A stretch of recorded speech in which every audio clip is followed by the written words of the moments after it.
এই মুহূর্তের সবচেয়ে বড় খবর, দেশ ছাড়লেন প্রধানমন্ত্রী শেখ হাসিনা। উত্তপ্ত পরিস্থিতির মাঝেই আজ সোমবার বাংলাদেশ ছাড়লেন প্রধানমন্ত্রী শেখ হাসিনা। খবর এএফপি সূত্রে। তার সঙ্গে বোন রেহানাও রয়েছেন। জানা গিয়েছে সামরিক হেলিকপ্টারে করে ভারতের উদ্দেশ্যে রওনা দিয়েছেন হাসিনা। অশান্তির জেরে বাংলাদেশে প্রধানমন্ত্রীর বাসভবন গণভবন ছেড়েছেন প্রধানমন্ত্রী শেখ হাসিনা। দুপুর 1:30টা নাগাদ বাংলাদেশের সেনাবাহিনীর তরফে প্রধানমন্ত্রী হাসিনাকে সময় বেঁধে দেওয়া হয় ইস্তফা দেওয়ার জন্য।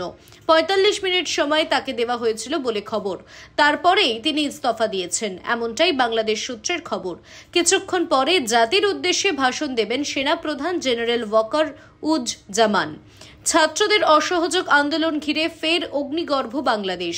রবিবার কোটা আন্দোলন কার্যত হাসিনা হটাও অভিযানে পরিণত হয়। রাজধানী ঢাকা সহ বিভিন্ন জেলায় আন্দোলনকারী বিএনপি, জামাত, পুলিশ এবং আওয়ামী লীগের মধ্যে দফায় দফায় সংঘর্ষে মৃতের সংখ্যা শতাধিক। পরিস্থিতি সামাল দিতে দেশ জুড়ে চলছে কারফিউ।